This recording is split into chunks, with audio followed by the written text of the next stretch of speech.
Hello, everybody. It is the Morning Metro. It is also August 4th, 2018. We are, of course, your hosts, Gro21 and Gertron. Hello, Gertron, and good morning.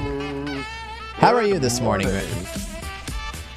I'm doing great. It's a fantastic day to be alive. I think I can say that. I'm doing pretty well myself. I got a haircut today, actually, just before, like 2 hours before the show. So I'm feeling particularly spiffy this morning. And it's sunny and it's hot where I am. I'm a little bit tired. And the girl next door was picking on me about getting to bed last night, and she's picking on me once again. So that's a thing. That's a thing. Of course. But yeah, we've got, of course, a really packed show as usual and stuff. And I think we're kind of ready to. I don't have anything else more to say unless there's something else you want to add to the beginning of this. No, but thank you everybody for being here. Yes, you know what? Actually, let's take a quick minute here. Actually, go ahead and turn this music down out of here. I would like to personally thank those who are listening, those who watch live first of all, and also those that listen to us on iTunes and Google Play Music. We really do appreciate those that subscribe to us on both those platforms and refresh the episodes and make sure see if there's a new episode to watch. I know there's a couple people that I know that say they really love our show, and we really do appreciate it. The support is absolutely really awesome. Lets us know that we're doing something that you enjoy. And yeah, I just realized something. We never heard from Foxy people about our new sports section. We never received that. I actually forgot to message him, actually, so we may have to catch it next. Saturday the 18th, as I mentioned, I'll be out of town, but we'll actually be airing a pre-recorded episode for you guys to still watch and enjoy. So Gertrude and I have to record that this coming week, probably next Saturday, whatever next Saturday's date is. We'll have to do that, and then we'll have a pre-recorded episode for you guys. But again, thank you again for the support. We really appreciate it. And now I feel like we're ready to jump into this. So Gertrude, would you please take the first article? Let's jump into this. Alrighty then. So this article comes from www.scannaskies.com. Scannaskies. Okay. All right. So a grocery store employee lets a young man with autism help him stock shelves, which is awesome. Going through the article, basically, 17-year-old Jack Ryan Edwards was grocery shopping with his dad when he took an interest in stocking shelves. When Jordan Taylor, who works at Rose's Market Inn in Baton Rouge, noticed Jack watching him refill the coolers, so he offered to show him what to do. And there's a video of this here. Unfortunately, due to some unknown technical issues, the video has not loaded. I've refreshed the page as instructed by Gertron. The page refuses to load. Like the video refuses to load. Is it on the GoFundMe page that they have here? Let me see. What's the? No, there is no video. Oh, okay. So we're basically messed over essentially today. Oh my goodness. So I'm going to have to find a quick video on YouTube. Because that's gonna be probably the best way to do that, and of course I can't find it on YouTube. This is what I have to say to Firefox being not loading. Oh my goodness! People have to watch this. There we go. All right, we've got the video somewhere in here. Somewhere in here it exists. Gertrude's gonna pass me this video, I'm sure, over our voice communication service that we use, I think. Okay. Or he's going to inject... Hold on. I don't know how you want to inject that. Plus, we're supposed to be in that room anyways.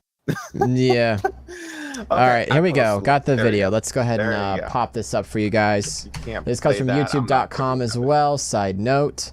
Let's see if we can go ahead and take a listen here. There we go.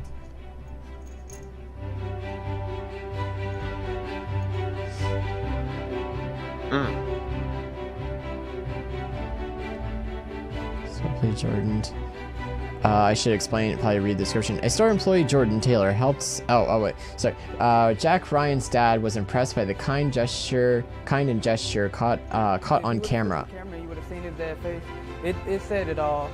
he was just so happy, and he was happy putting the juices up, and I was just happy that I could make somebody else happy. The video of the two young men have gone viral, but Taylor says he never expected so much praise. All this will happen. I was Yeah. just being me. Yeah, basically, and we can pause the video now. Nice. Basically, this is a young man who's actually showing that he cares about people, and he can actually see a need and then fill that need. That Jack Ryan, or Jack Edwards, I don't think we need to use the middle name here, or Jack Ryan Edwards, is autistic, and autistic people, while sometimes they can get into the workplace and be productive people in the world and actually work, some can't, and then some people don't even give them a chance, even though if they gave them a chance, they most likely do a decent job. They would. And in this case, it seems like it's going fine, and honestly, I think it would be amazing if companies would hire more people, not only just autistic people, but people who have mental challenges. Obviously, there are some that they can't work at all. Yeah. They're just not possible. But there are some, even though they're mentally challenged, if given the right push and the right position or right job, they would excel at. Creature says in chat, the food near where I live, they hire people with autism. That's pretty cool. Yeah, that's cool. And actually, if I may make a small side note, legally, I believe you can't deny somebody employment. I think is that somewhere in there? I know that you can't. Yeah. You can't. But I think there's a loophole there. I mean, obviously, somebody coming in a wheelchair and they can't talk, move, or anything. You can't expect them to do anything. You can then say, "Oh, I can't hire you because you literally can't do the job." If if they take them to court and can prove that the person could actually do the job, then they may have a case. But if they can't do the job, then there's a reason. Yeah, definitely. But very cool article. It's nice that that somebody has a heart to do something to do something like that and be really really helpful. Yeah. Let me go ahead and we're going to move on to our next article, which is really also equally cool. Once again, another example of kind-hearted people helping other people get jobs and stuff. Homeless man starts McDonald's job with Florida officers' help. The homeless man who got a job at McDonald's with Florida police officers' help is doing great since he started his new gig. Phil started his job on Friday at McDonald's Tallahassee. The city's police department wrote on Facebook. He was offered a job at the fast food restaurant after the officer helped him out. I think it's supposed to be video content, but again, Firefox is being very strange for whatever dang on reason.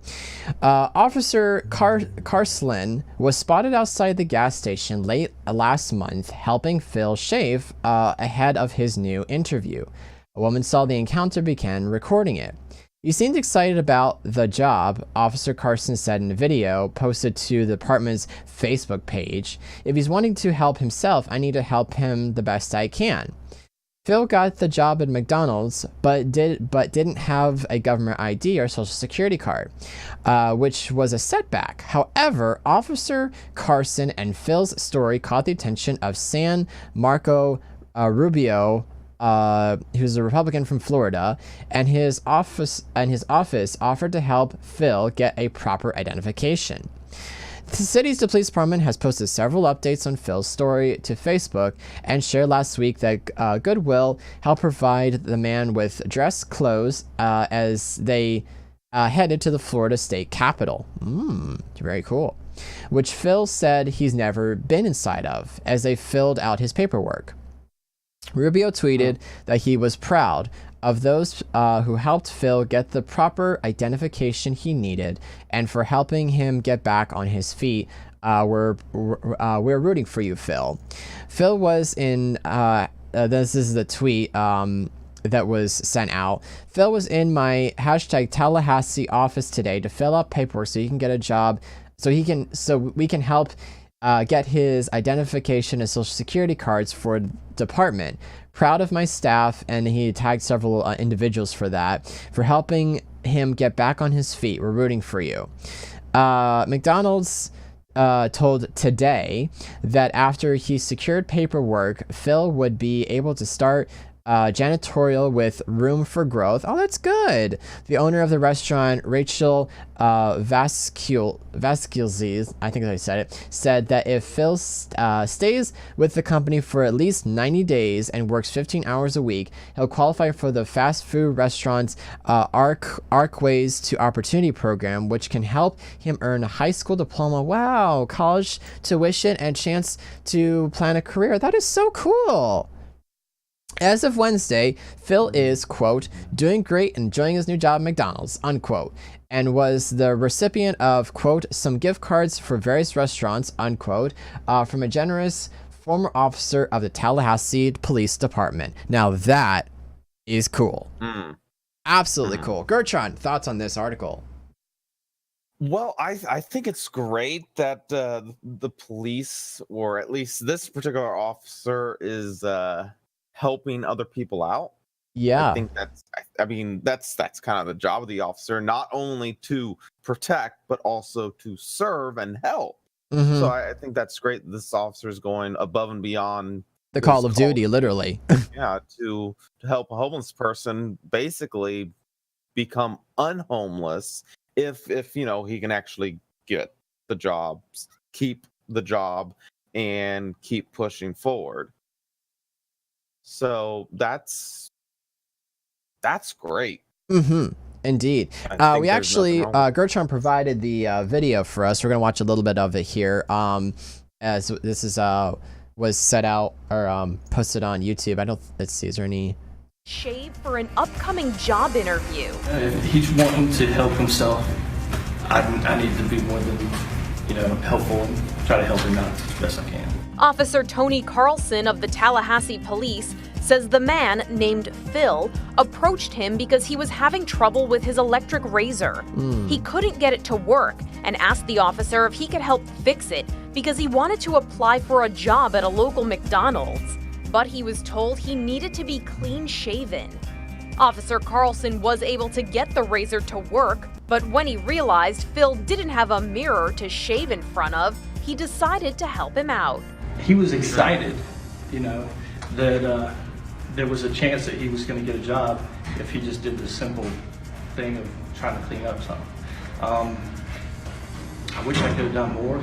Officer Carlson says he's happy to report that Phil got the job and says he hopes other people who are in a position to help someone in need will step up to the plate. If somebody else sees this and when they can help somebody out, they think of it and they're like, let me help somebody. For InsideEdition.com. Well, that is definitely, that's honestly like really, really cool to, that, and honestly, like, I just feel like it just ought to be common sense to help somebody. By the way, to the chat, hello, Leo. Welcome to the stream. Good to see you. I feel like the helping people should just be something that we do every day. If anything, this is a good sort of common sense PSA. Be more willing to help other people out because it will go a very long way. In all honesty, it will. And honestly, too, I feel like with the unfortunate reputation of our police departments lately, I think that this is rather a very good way to show that our policemen and servicemen alike, servicemen and women alike, are helpful. And they're there for a reason. It's really great to see, something like this come about and stuff. So yeah, very, Very cool article indeed. I really appreciate that Indeed. one. We've got some good stuff today so far. Awesome. And let's hope that some good stuff continues as we move down the article train with Gertron. And actually, I think I heard about this, and I'm interested in this now. NASA announces crew for first commercial space flights. Gertron. I think this is awesome. Okay. So NASA has announced the names of astronauts who will be the first people in history to ride to orbit in a private space taxis next year, if all goes as planned. Which is just awesome. You know, basically their idea is going to be, if everything works out well, people will be able to just take a taxi up to space if they want to go see space. Granted, it's probably going to cost a hefty penny Indeed. to get into it. Yeah. But I think that's great. In 2019, SpaceX Crew Dragon capsule and Boeing CST-100 Starliner are both scheduled to blast off test flights with NASA astronauts on board for the first time since 2011. Wow. That was a long time That ago. does feel like a long time ago. My gosh. Oh my goodness. And we are on the brink of launching American astronauts on American rockets from American soldier. NASA Administrator Jim Brenenstein said Friday, standing in front of a giant American flag at Johns Space Center in Houston. Now, since NASA retired its space shuttles, the agency has had to buy seats on the Russian Soyuz spacecraft to get its crew to the International Space Station. Those Russians. Sorry. Yeah. And if you don't know what the International Space Station is, basically it's a major space station that has several different countries, Yes. people on it, and doing research and basically watching the Earth and giving us our weather reports, our updates on they basically Live in the space. the sky. Yeah, they basically live in space essentially. Yeah, for long periods of time. I couldn't. I think I would go nuts if I did that. I don't think I could do that, honestly. Yeah. Now, the first flight is something you dream about as a test pilot, you know, and you don't think it's ever going to happen to you, Hurley said, but it looks like it might. Bob and I are extremely excited to kind of put Dragon through its paces in space, which I think is great. Now, of course, critics say that NASA's rocket is too expensive and won't fly enough to be worth the money. They point to the Falcon Heavy, a brand new, much lower cost, heavy lifting rocket developed by SpaceX, and say that NASA could use commercial options like this one to send up pieces of hardware and assemble them in orbit, which I could kind of see that. I mean, if you look at Star Trek, for instance, when they build their spaceships, they don't build them on the ground. They actually build them up in space. Space engineers, anybody? Yes, that too. It's always better to build spaceships in space because they're just Unlike easier. my Falcon 4 battle cruiser that I originally had built on the ground in Space Engineers, and then realized I should have probably built the thing in space after realizing the atmospheric thrusters weren't going to get it to take off. Sorry to be a nerdy gamer, but it was so true. Oh my goodness. Sorry. Oh my goodness. Go on. I'll stop. Oh my goodness. But now, NASA has spent billions developing the space launch system, and its first flight scheduled for 2020 will send an uncrewed capsule around the moon and back. Astronauts aren't expected to go on such a trip until at least a couple years after that. So this isn't something that we're going to be seeing, happening quickly, like a few months. I mean, this is going to be over an extended period of time, obviously. So take your time and work with it, but I think it's awesome. What do you think, Rid? I think, hold on, I'm looking up something. No. Hold on. I gotta, oh, come on. Oh, I want it to come up. While I look this up, I think that's gonna be super cool. And I really, I think it'll be really, it's good that we're still doing, that we're doing this, honestly, and hopefully this has what I was looking for. Let's try.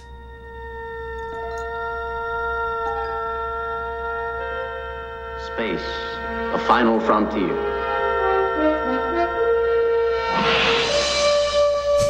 I had to Oh put it in my there. goodness. These are the voyages of the This episode. starship Enterprise.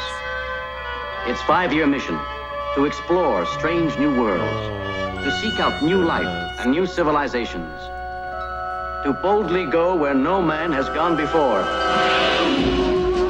Okay, I'm sorry. Actually, I don't like that version of the thing, but I like the other one where it changes its tone. But I had to put it in there. But I mean, like, that's so cool. Like, we're actually still pursuing rockets. No. I have to say, Space Force.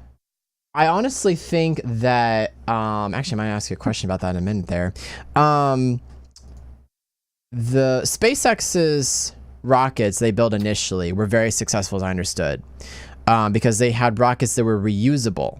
And unfortunately, the reason why part of the reasons why NASA's original shuttle program was discontinued was because the price of the booster rockets, they were basically, once they were used, they were gone, and they had to build new ones.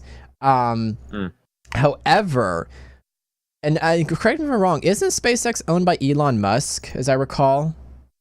I thought it was one of Elon Musk's companies. SpaceX owner. Just looking up some stuff here. Yes, it is. Okay. Totally owned by Elon Musk. First of all, Elon Musk is the Einstein of our day. And not only that as well, but the fact that and Creature just double confirmed that in the chat. Thank you very much. The fact that we're dealing with SpaceX, which is good, means that I think we will have a higher success rate for space travel with astronauts as this continually progresses onward and goes forward. So I definitely think that this is a really good thing. Now, whether or not we need to worry about, I don't think we need to colonize anything. We've got enough problems here. Like, my gosh, if we start colonizing other planets, you realize the havoc we would cause and having to have like intergalactic space laws or something like that if they decided to form their own government and stuff. Like intergalactic space laws. Gee whiz, that sounds crazy. Anyway,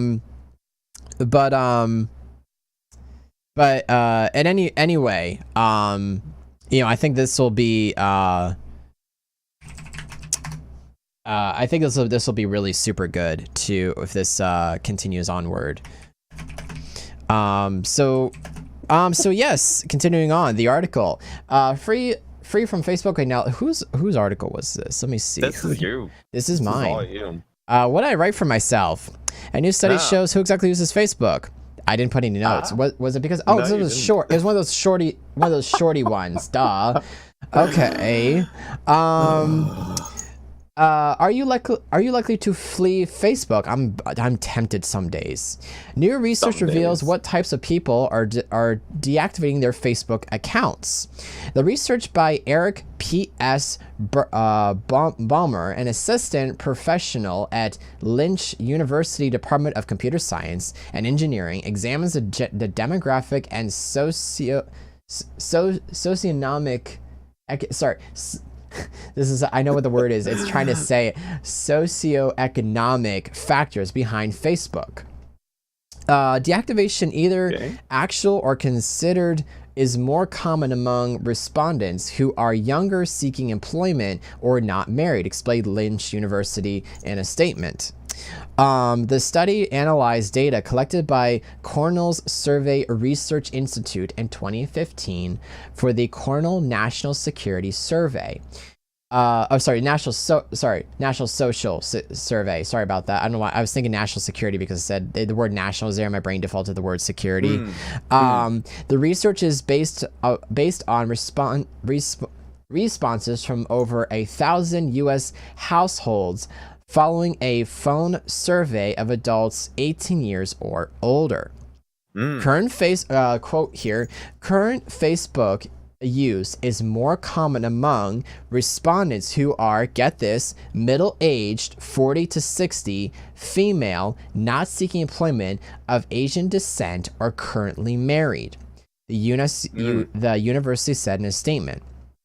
Ballmer found in an 8-year key predictors of Facebook use or non-use, age, gender, marital status, whether the respondents who looked for work in the past 4 weeks, household income, race, social ideology, and a couple of two other things, including weight, actually, apparently. Heavier respondents were less likely to have considered deactivating their accounts and to have never had an account, the university said in its statement. Lower weight respondents are more likely to consider deactivating, while higher weight respondents are more likely to have actually deactivated. The research was presented at a 2018 Association for Computer Machinery, ACM for short, conference in Montreal on April 25th, 2018. The study, who published the ACM in the ACM Digital Library, quote, the analysis helps to explain the ways that Facebook and likely all social media are not representative of a broader population, said Ballmer in a statement. Facebook users are more likely older, female, higher income earners, married, and ideological liberal. And that's the end of the article. Oh my goodness. Okay. So let's talk about this. So Gertron, you use Facebook quite a bit. What are your thoughts on this one? Oh, I do use Facebook, but mostly for news and funny pictures, videos. Basically, meme stuff. Yes. So yes. Kind of keep on top of current events and have a lull every once in a while.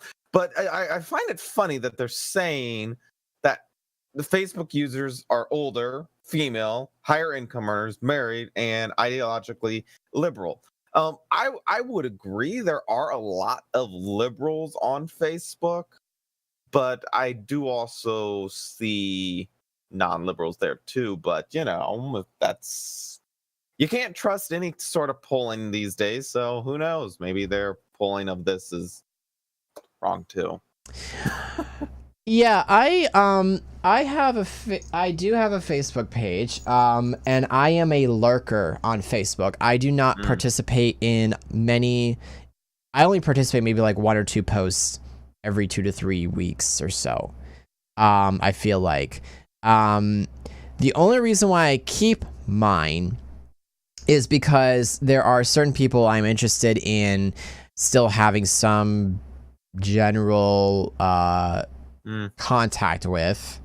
A couple of them post some interesting things, but otherwise I don't really I spend more time on my platforms are Discord, Twitch, and Twitter, and YouTube, and that's the extent of my and occasionally Reddit when I need to know something or want to look something up, but that is generally the extent of my Facebook usage. We got a couple comments here in the chat. I think mostly from Girl Next Door, although it was mostly a case of saying that they got rid of theirs and some of the statistical information sort of applied to them a little bit to some degree. But yeah, I don't know who else here in chat uses Facebook or whatever. But yeah, that's pretty interesting, especially those specific I guess I could call it identifiers, I suppose. It's very interesting to know that exact information. It's very interesting. I wonder why it's like that. I wonder. A theory, Gertron? I've watched a couple videos where they talk about how Facebook is for older people and Instagram and Snapchat and Twitter are all for the younger generation. But my opinion is they're all forms of communication. I think they're all majorly used. So, and Facebook is, well, it's rich, and I don't think it's going away. Why specifically for like middle age though? What is it about Facebook being for middle aged people? Is it just The fact that as you get older, you like to gossip more, or what? I mean, Well, let's look at it like this. Okay, what do you get off of Twitter, Snapchat, and Instagram? Here's what you get on those particular deals. You get quick to the point communications, basically. Generally, They're yes. very focused. Yeah, While I'd Facebook say so. is very generalized and just full of everything. I feel And like millennials Go ahead. are impatient. They want the information right then and there. So true. So maybe that's why they're more prone to use Twitter, Snapchat, and Instagram, is because the information they get it's all right there, yeah. candy all the time. Yeah, and actually, in a way, I think probably for its simplicity, which Facebook severely lacks. Yes. Things like Instagram and Twitter and all that, but in particular, are Facebook, like Twitter and all that are more put together than Facebook. Facebook feels like an endless pool. And Creature states, actually, we'll start with the girl next door and then move to Creature. The girl next door says, I would say Instagram and other media have more visual appeal. And Creature Please says, the UI is more user-friendly for people who are older and don't understand the more complex UIs, which is so true. The older people are just, they know nothing. But girl next door says, like Facebook to me is Microsoft Office, the social media world. And when I said old people don't know anything, I'm referring to when it comes to technology. Most older people have no Well, it's idea. weird though, because it's weird for Creature to say, oh, I mean, I think actually Creature, let's see, the UI is more user friendly for people who are older. Okay, so I think this is a reference to Facebook. I feel like the Facebook's user interface, for those users who don't know what the word term UI means, it's shorthand for user interface. I feel like Facebook's user interface is actually more complicated than simple. But that's just me. Creature in chat also says, I use Skype, Discord, and Snapchat. Okay, Skype in 2018. Hello, excuse me. Skype. Okay, so our company, the company I work for, I should say, they're actually switching over to Skype, and I'm so not happy about that. You need to show them Discord. I know, right? Discord is so much better. You should actually try to put it before them. Say, look, I use Discord, and here's why, and then give them all the reasons for it. Here's the thing: they don't like to change anything. For instance, they just within the last year or two switched from Windows XP to Windows 7. Excuse me. That's how Excuse long me. it takes for them to change anything. Excuse me. No. It's true. True story. True story. True story. I need a Mimi like.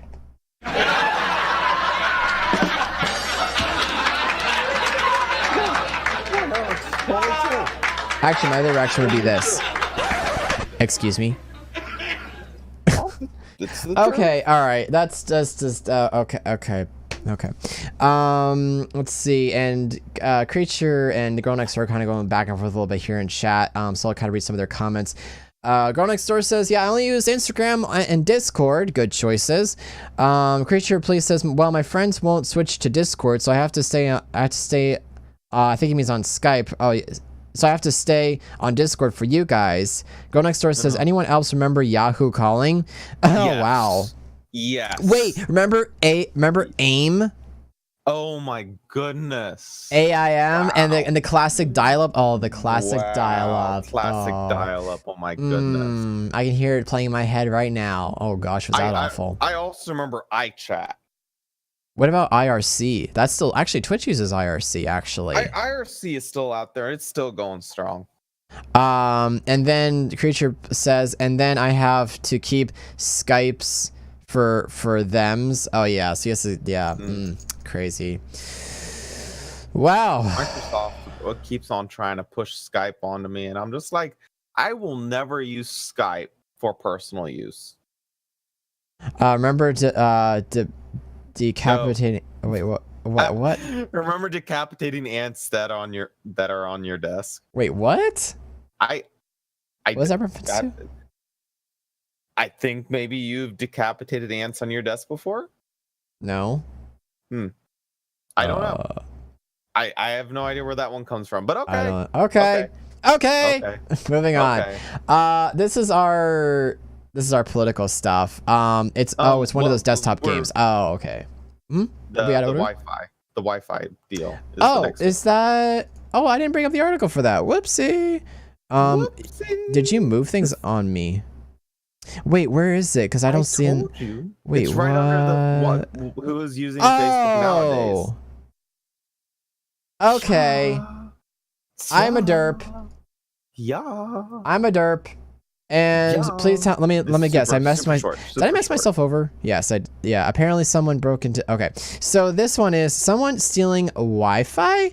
Apparently, someone broke into a home to steal Wi-Fi. Okay, this should be interesting. This is apparently a short article. Yes, this is a short article. This comes from FoxNews.com.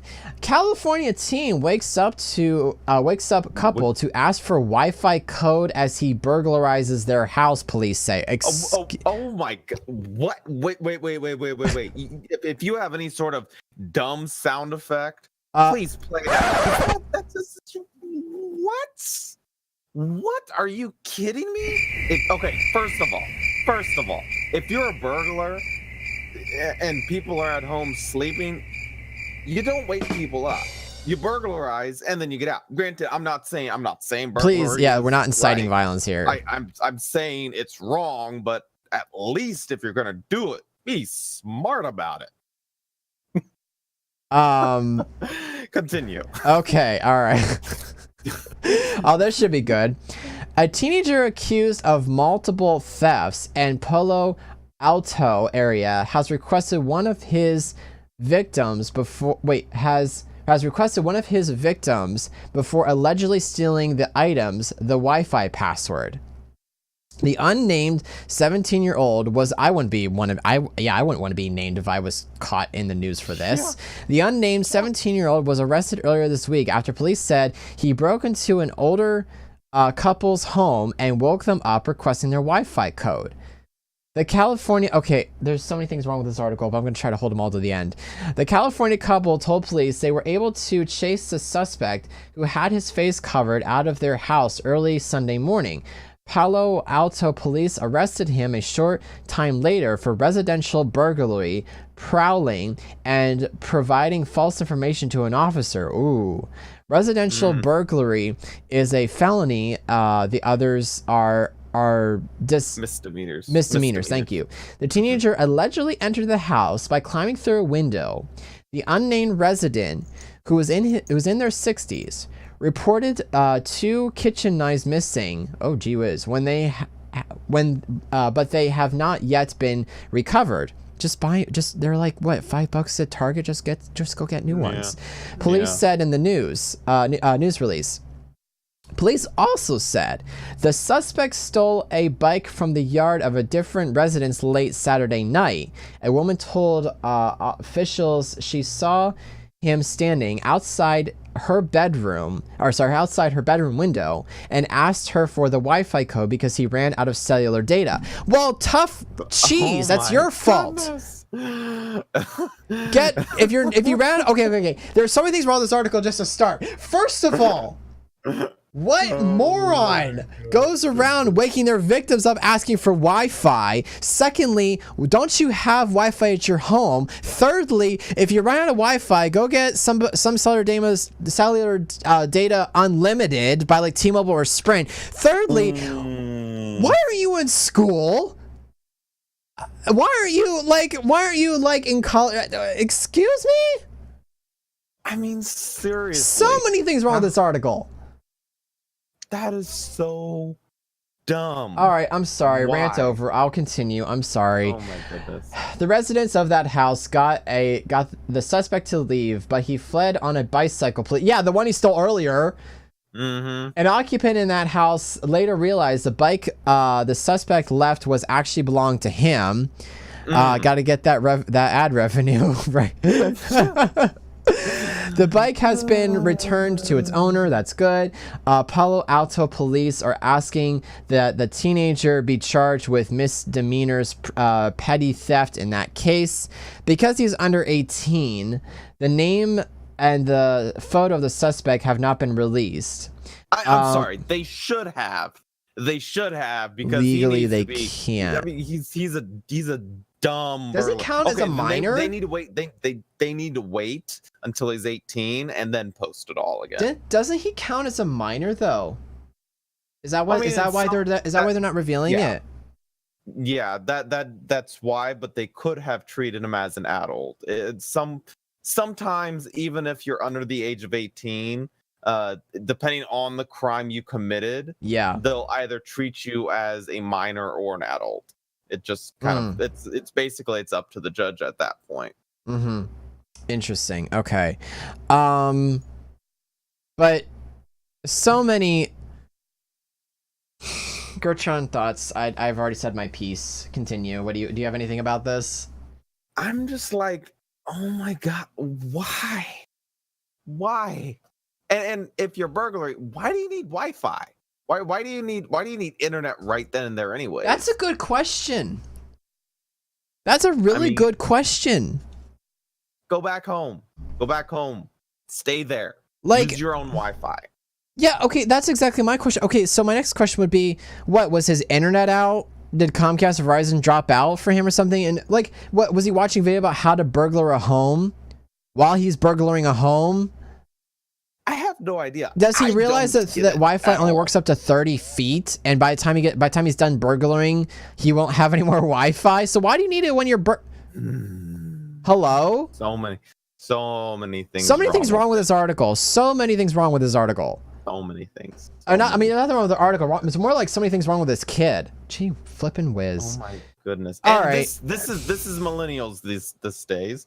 They're dumb. Not getting all of them, but a good portion of them. And getting dumber. Yes, I know. Yes. Oh my gosh. Okay, Oh my I'm just beating a dead horse now to this point. Call PETA. People eating tasty animals. What? Sorry. Sorry, I'm joking. Oh my goodness. Anyway, we're go ahead and move on. Now we can move on. Hey, I'm a millennial, says the girl next door. Not directed at you. Okay. Girl next door, not all millennials are crazy. Yeah, we said not all. We said some. Not all. But if you believe you are dumb and you're taking this as we're talking about you, that's your problem. I don't think you're dumb, but if you think you are, that's no. But we don't you. think anybody is dumb here. We don't think anybody's dumb here. We just yeah. All right, moving on to our political news, which I need to slide in and go like this. Welcome, ladies and gentlemen, to Gertron's political sweep of the week. Sweep of the week. That was pretty good. That was actually really good. I can remember that one. Oh my goodness. Welcome to Gertron's Sweep of the Week. Gertron, political news, and go. Your time. Here we go. Okay, so to start off with, we're going to talk about the economy. So if some of you are noticing, or if you're not noticing, the U.S. economy is booming. We have GDPs over 4%, which we have not seen in a long time. We have unemployment at the lowest it's been in history in almost every class. And this month, the U.S. economy added 157,000 jobs in July, and unemployment dips to 3.9%, the lowest in history. Now, of course, with the addition of 157,000 jobs, it was a little lower than what they expected. They expected it to be closer to 200,000, but on average, we've been dispensing 250,000 jobs per month. So the average is still very, very high and very good. Good to know. And basically, it's adding jobs at a steady pace. And the unemployment, of course, rate remains low. And analysts have been looking for signs that wage growth might pick up, but it held steady too. So while the wage growth isn't going up as quickly as everybody is hoping. It's still not bad. Yeah. Unfortunately, my particular job, the only way you can get a raise is if you actually move up in the company. So unless they actually become nice and raise everybody's pay, it's not going to happen. Now, manufacturing jobs grew by 37,000 jobs in July. Jobs in professional and business services were up 51,000, and leisure and hospitality jobs rose 40,000. I like to quick jump in here, if I may. This comes from npr.org. I forgot to cite our source, but yes, continue. Sorry, I had to quick put that in there. You may continue. Private analysts have estimated that about 190,000 jobs were added in July, and they expect the employment rate to inch down to 3.9% from June's 4% before this year. The last time the jobless rate was that low in 2000. So it hasn't been this low since 2000. So we're doing great. We're doing just great. They're actually saying we have more jobs available than we have people to fill them, which that's great. And there are so many people that are getting off of food stamps and government benefits because they're actually working, which I think that's great. Now it's no wonder that more jobs are available. The economy picked up dramatically in the second quarter, the 4.1% pace, lifted by jumps in consumer spending and exports, was the strongest in nearly 4 years. Some economists said those were temporary factors boosted by the Republican tax cuts and increased export shipments ahead of the retaliatory tariffs by China on U.S. agricultural products, which now we're actually working with the EU and most likely going to get a great deal there as well. And we're going to win the trade war, by the way, because China's heading to recession while we're heading to booming economy. So we'll know next month exactly how well that's going on. But honestly, the country is just doing fantastic as far as the economy goes. So then in that case, then I don't know why people are picking on Trump, because he's obviously, whatever it is that he's doing is obviously doing very well. Yeah. Here's what's actually going on here.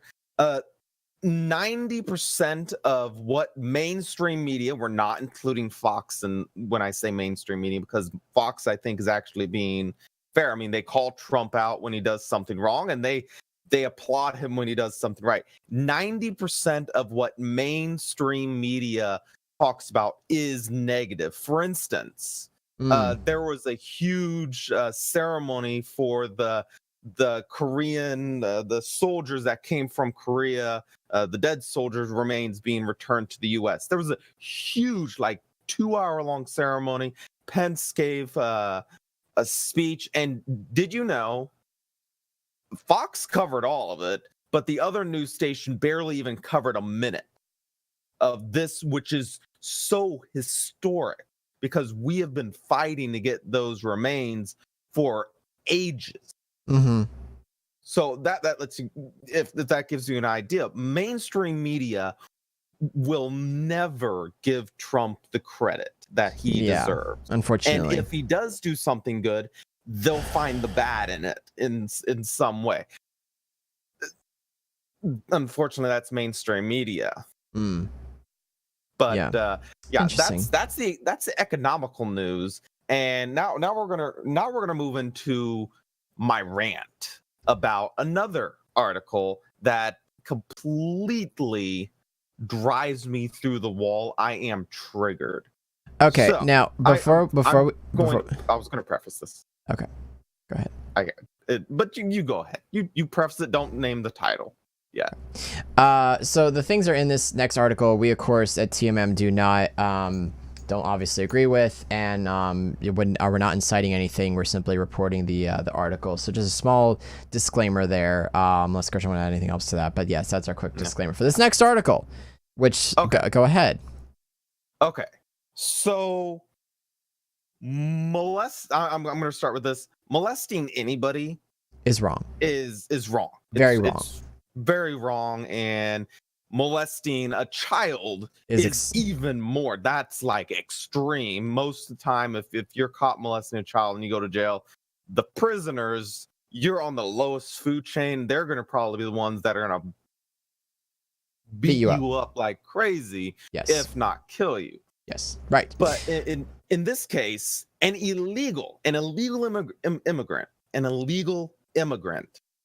charged with molesting his own stepdaughter gets $1 million from taxpayers. Why? Okay. Comes from westernjournal.com, by the way. Yes. Continue. Yes. Okay. So the Salt Lake Tribune reported that the Mexican citizen was in custody of officials in Utah County, Utah, when he was diagnosed with cancer. Since then, his medical bills have been so high. According to CBS News, Sheriff Jim Tracy was faced with the choice of having to lay off employees or close jail beds. He since resigned over the case. Now, 49-year-old Geraldo Valero Romero's tab for cancer treatment was all but bankrupted the local jail in Utah County when he's been charged with 6 counts, not just 1, 6 counts of sexually assaulting his own 8-year-old stepdaughter, along with 8 felony counts of forgery and 1 count of illegally possessing someone else's ID, Hughes says in the Wednesday video. Exactly. Yeah. Exactly. He's an illegal. Oh my gosh. Again, I'm going to preface this part. I have no problem whatsoever with legal immigration. If you come in the right way, great. If you're coming in illegally, that's what I have a problem with. But Valerio Romero was arrested back in March of last year, but his trial has already been postponed twice, she noted. In the meantime, he managed to cost the county nearly $1 million in cancer treatments, and that's even after the hospital agreed to discount. The Washington Post reports that Valerio Romero's cancer treatments have completely drained the county's jail entire medical budget, which was only about $500,000 to begin with, she continued. The problem has gotten so bad, in fact, that Sheriff Jim Tracy announced he is resigning effective August 3rd, largely thanks to budgetary stress streaming from having to fork over this guy's medical costs and figuring out which governmental body bears the responsibility for paying for it. Now, my whole thought is you're here illegally, you're out. Just deport, and if you come back, I don't think we should be paying anything medical for this guy at all. Like none. Yep. I'm gonna backstep just a little bit here. Cancer is a very painful thing to deal with. The only thing I would say that we may pay for is just to reduce pain. That's it. Not fixing it. Just give him opioids and call it good. I'm gonna get him hooked on something. Good job. I'm gonna quick inject some moral stance into this. The man has done things he shouldn't have. Yeah. He is charged with multiple things. I don't know about some of you, but I think the fact he has cancer might be God's punishment upon him for his actions. We all ultimately have to pay for the actions that we take and the poor choices that we also make. And I'm not God, but I honestly feel like that fact he's suffering from cancer might be God's judgment on him. Just me. I'm sorry, but there's no reason that we should be paying for anything medical for him. I mean, it stinks that he has it, yes, but the fact of what he did was 10 times more worse. I think that if that's what he's dealing with, and if it, again, in God's rightful judgment, then you brought it upon yourself, dude. You're responsible for your reaction. Your responsibilities are your own. Okay. Now, continue here. Now, the county commission is actually scrambling to shift tax dollars around from other public services so they can cover one inmate's mounting expenses, despite the fact he shouldn't even be here in the first place. Now, I'm sure you're all wondering, why don't they just release the guy and boot him back to Mexico? Well, Here's what they state. Well, they would, except the sheriff's office said they're afraid to drop the charges and let him go because they aren't convinced that he'll actually get deported. And even if he does, that he won't just come right back. And isn't that just sad? Yes. Yep. Welcome to America, where an accused child molester can't even be deported to Mexico and instead is eating up the entire budget of a single county. And while this is an extreme case, Hughes notes that the cost of illegal immigrants in our justice system is extraordinarily high. Now, keep in mind that this is just one illegal inmate in the sea of similar stories across the entire country. Yep. And to give you an idea, the DOJ, which is the Department of Justice, estimates the illegal aliens make up roughly 28% of some of the 184,000 total federal inmates. That's about 51,000 individuals, which we're paying for them. I'm just saying. You want to read that chat there? When illegal immigrants made the rules for other illegal immigrants, Archer states. Yes. Oh my goodness. Yeah. Ridiculous.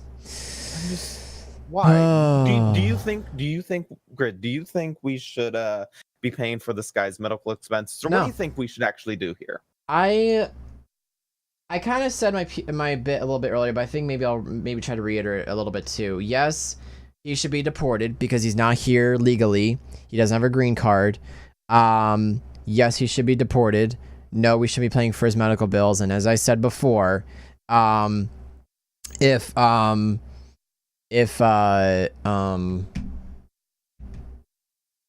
cancer that he's dealing with is God's judgment upon his life, then that's God's judgment upon his life for his poor it's for him, basically. You know, it's just, I think he ought to be deported, but that's kind of my thing. So yeah. There's a couple of comments in chat. I don't know if I need to, if they're just general. I think some it's of just them general. have gotten a little interesting. So we're gonna pass over those. Yeah. I think so. Okay, so let's go ahead and segue into something that is positive. And speaking of sort of God and positive things, actually, this is super cool because I'm friends with this guy. He's a really awesome Twitch streamer. From the Washington Post, online church for gamers via pastor draws thousands to worship on Twitch. We're of course talking about the one and only Pastor Susie, who's it's absolutely amazing dude. Skimmed through parts of the article. Oh gee whiz, why did I not? I think I was just being overly lazy. I'm so sorry. It's a Saturday night, and Reverend Matt Souza begins his weekly sermon by pondering the pros and cons of a medieval fantasy-themed video game called Old School RuneScape. Souza is sitting behind a spotless white desk in a white walled room, wearing a white headset and speaking into a black microphone bigger than his head. I didn't realize the shirt SM7B, which is the mic he uses, was actually bigger than his head. That's kind of interesting. He is facing a jungle of technical equipment, 4 black monitors, miniature cameras perched everywhere like inquisitive birds. Inquisitive birds, that's a great wording. And long black cords that bristle like insect antennas inches from his fingertips as sets a well-worn Bible. Souza appears completely alone via the live streaming platform Twitch. He's talking to roughly 100 people scattered across the United States and around the world, most of them sitting behind monitors. Souza, 27, is preaching to his congregation members of God Squad Church, what appears to be the world's first online-only church for video gamers. Who wrote this? Who wrote this? An English major? I hope that's actually a compliment. He founded God Squad. Props, GG. He founded God Squad, registered as a nonprofit organization under the Evangelical Assemblies of God denomination in 2016 with a mission to bring God to the gaming community, a population he said skews aesthetics and tends to dislike He said skews atheistic, and tends to dislike religion. He was quoted as saying, "A game that looks exactly like what it's called, old school RuneScape," Souza says, known as Pastor Susie, to his thousands of followers. "The game is definitely not known for having great graphics. Some of you are like, dude, my unborn niece from the inside the womb could create better graphics than this." Souza belly laughed deep and rich. Over the course of the next 45 minutes, Souza says that the way gamers prejudge old school RuneScape, actually is one of his favorite games, mirrors the way we prejudge other humans and ourselves in offline life. Very true. And yet, only standards of that matter are God's standards, Souza says. Your life right now, it may not have the best graphics, but you may not be the smartest. You may not be the most athletic, Souza says. But we don't need to live by man's approval, which means that the standards that God set, that although I fall short all the time, the standards that God set about me is I'm loved and I'm valid. Souza gives his sermons at the same time each week, Saturday, 7:30 Eastern Standard Time. The traditional slot on a Sunday won't do. Some of his international viewers live in time zones that make that possible. Also, Saturday night is prime time for Twitch watchers, Souza explains. It's just one of the many particularities inherent in pastoring a virtual gamer church. Souza spends most of his days at home near Richmond, streaming from the gaming desk that doubles as his pulpit. That is so cool. He works for God Squad Church full time, living off viewers' voluntary donations. He forgoes the pastor's typical suit and tie and preaching exclusively in jeans and t-shirt, wearing video game logos. He has never met the vast majority of his congregation. Some he knows only by their usernames. Souza says he's reaching people most other pastors don't know exist. Wow. Okay, now this is interesting. Now, I think this is the newest information about video games. Approximately 2.6 billion people worldwide play video games, according to the Entertainment Software Association, and nearly 2/3 of the U.S. households do. He's quoted as saying, "It's definitely what I would consider to be an unreached people group," Souza says in an interview. "If we believe as Christians we have a command to go into all the world and share God's love with people, how do we share God's love with people who don't leave their homes?" That's actually a really good. I never thought about that. That's a really good point. Going into the gaming community is how we do that. So for their church, embracing the nerd. For 23 of his 27 years, Souza said he had a double life. He always played. In high school, he'd come home after spending an hour at the gym, finishing his homework, play video games for 7 hours straight, later while studying at North Point Bible College in Massachusetts, where he earned a degree in biblical theology and met his wife, Amanda. He played as often as he could, locking himself in his dorm room.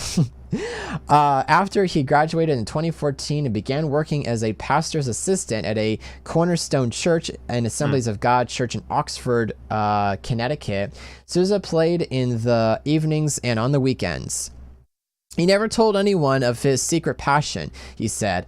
Of course, the people he lived with, first his parents, and then his college roommates, and then Amanda, figured out to some extent. With careful words and closed doors, though, Souza managed to conceal the true scope of his gaming. "I went through my life considering myself to be a closet gamer." Sorry, I want to say closest, but that's wrong. Closet gamer, Souza said. "I never wanted to attach that negative connotation to myself, the negative connotation that people think gamers are irresponsible, immature, and going to live their lives, going to live in their mom's basement until they're 35. Sometime in early 2014, the deception matured into a full-blown identity crisis. Souza said he could no longer field the internal questions and doubts that plagued him.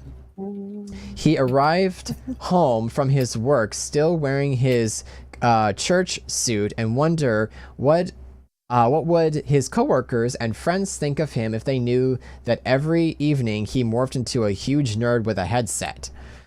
Let's see if I can, I don't know why I'm reading the whole article, but basically, and it goes on to tell more about, you know, things that he does, you know, and I can actually even just say from watching him, you know, he's talking about God when he's playing Fortnite, he's talking about God when he's playing other games and stuff. So I really think that, about the, you know, the things he covers and everything, I think were really, are just, it's really so cool what they do, honestly. And I've been a follower of Pastor Susie for a long time on his Twitch channel and stuff, so I really love, the stuff that he does and everything. But man, that's so cool. So Gertron, who's giggling over him, I don't know what he's giggling over to himself over there in the corner on the other side of the desk. But what do you think of this? The world's a gamer church on Twitch, no less. Thoughts, Gertron? I think it's awesome. I've seen smaller versions of this. When I first started gaming on Xbox 360, I had a friend who kind of did the same thing. However, his was on a much smaller scale. We usually only had, like, including myself, 3 to 4 other people showing up for basically church on Sundays in Minecraft. He actually had built a church in Minecraft. So that it was cool. And I think this is a good way to reach out to gamers who, you know, don't want to actually go to church and don't have to, and now they don't even have to worry about actually getting dressed up for church. And not only that, it's more convenient because in case bad weather happens, all you have to do is just sit at your home, honestly. Yeah. Like, and this is what this is kind of something that, and those of you who listen on TMM and those of you who follow me on my other alternate channel and stuff will know, you know, I myself, obviously, am a Christian. I've said this myself, and so is Gertron. And I really think this is really, this really is a testament to the verse in the Bible where God says about being all things to all people and stuff. And this is exactly what Christians need to do. You know, get involved in these communities, reach out to these people. This is a whole other field that really needs to be touched. And, you know, with people leaving churches today because the church doesn't have their theology straight or it being too legalistic and stuff like that, this is really, you have to, honestly, you have to adapt. Because if you don't, you're not gonna, people aren't gonna know who God is or anything like that and stuff. And I think this is absolutely really, this is pretty, this is a really cool, thing, honestly. And actually, I was thinking about, skipping, maybe starting stream a little bit later tonight. Actually, I wanted to attend, God Squad's church service tonight online. Actually, I was kind of curious about, there was something we were going to talk about that I was interested in. But, yeah, but there you go. World's first gamer pastor, guys. There you go. It's out there and stuff. So very goodness, cool. Indeed. All right. So we're gonna one more article to go. And we've got a funny one. And a funny one. Is the video working for you, or I can link you a good video? I believe the video is, let's see what we got here. Let's see if I got something. I'll go ahead and link you another video. Mayhem? Yeah, I got it. Okay, we're good. So this one is more than 100 goats descend on a neighborhood in Boise. This comes from NBCnews.com. Boise, sorry. So we're going to play a little video that's here there. Then Boise, Idaho just became Goat Town. They're very creative escape artists. The city was the site of a barnyard jailbreak that turned one neighborhood into a petting zoo. They're mostly eating some people's lawn and just having fun, I guess. They've been so cute, though. But others found the billy goats rough. They're eating all my bunny ear plants, and I'm really mad. That's actually how the animals earn their living. They're owned by a company that uses them to literally chew the scenery. The goats were on the job nearby eating weeds to suppress vegetation, and then they managed to break through the fence and go on a little adventure to meet the neighbors. Those neighbors took the challenge by the horns and worked with the goat wranglers to make sure the animals hoofed it onto the truck. But not before giving these kids something to talk about. It's pretty awesome. Raphael Seth, NBC News. Nice. Oh my goodness. I'm just like, okay, so more than 100 goats descending on a neighborhood in Boise, Idaho. The goats chowed down on flower beds, leaves, and grass before being rounded up. Now, this all happened Friday morning. Residents of Idaho neighborhood woke up Friday morning to a sight they really got their goat. An invading herd of more than 100 goats rampaged through the neighborhood of West Boise, devouring flower beds, grass, and leaves as they moved from yard to yard on Friday morning. Representatives of the company that owns the animals, We Rent Goats, arrived at the scene and managed to herd the goats onto a truck around 9 a.m., less than 2 hours after the initial calls were fielded by animal control from the 100,000 block of West Summer Wine Drive. Wow.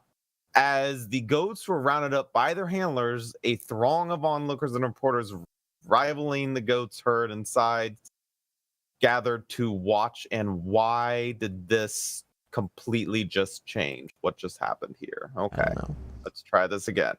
Now, We Rent Goats, according to its website, provides rentals of herds of the animals to landowners in need of mowing large swatches of grass.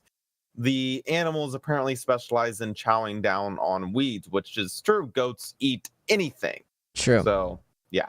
The company has insurance and will be following up with the neighbors whose landscaping was damaged. Animal control will also be following up with the company, Boise's city government spokesman Mike Journey said in an email. And it was actually the 118 goats that got loose, originally corralled near Ada County Highway District Retention Pond, broke through several slats of wooden fence to scour the area for more food. The breakout, though, wasn't exactly the stuff of heist. Apparently, they just leaned on the fence and it broke. So maybe they should have had stronger fencings. But down here, some tweets here. Joe Paris, party is over, kids. Loose goats have been cornered and loaded back onto a truck owned by We Rent Goats. And then Joe Paris then says, the new kids on the block are now off the block. The final goats are now reluctantly going home. What a morning. Oh, man. And I would say that is a very, very long morning. You wake up and there's just 100 goats. Honey, there's goats eating the grass. What? There's goats eating my potatoes. I'll go deal with that. Oh my goodness. Oh my gosh. Oh my goodness. I'm just like that's great. I mean, the kids had fun. Of course there were some damages, but they got insurance for that. So it's good. Yep. It's good. So if you ever need a goat, you can definitely rent one. I wouldn't advise keeping it. Yeah, but really, really cool. So that brings us to our end of our article, or about 16 minutes over, which is perfectly fine. But thank you guys so much for listening to the Morning Metro and watching us this morning and stuff. So again, I would like to say that we're actually going to be doing a pre-recording of a show for the, let me look at the calendar again, for the 18th. Because I'll be out of town, so we'll be doing what's called a premiere on Twitch. So basically, just be pre-recorded. There'll be no chat interaction or anything like that. So now, basically, that'll be what that is about. But yeah, but other than that, we thank you guys. We hope you appreciate your not appreciate. We hope you appreciate. Well, I guess you appreciate your Saturday. Yeah, have a really good Saturday and an even better Monday. This is when this episode might go live. Although I've been posting a little bit earlier actually. Yep. Because no affiliate issues. Yes, go on. I am also going to say tomorrow, the morning rant will be streamed. Tomorrow, I'm going 12 p.m. Central Time. So be here or be square, and we're going to have some fun on that show too. All right, cool. Sounds good. So we'll come back tomorrow to see Gertron's TMM rant and all that jazz. Until then, thank you guys so much, and we will see you next time. Thank you for listening to the Morning Metro. All stories and articles belong to their respected companies. Songs used for broadcast. Intro music, Retro Funky by Persephone. Remix by Sundance. Outro music, 305 by Approach Nirvana. All music belongs to their respected copyright holders. For article submissions, questions, comments, or concerns, please email us at themorningmetro@gmail.com.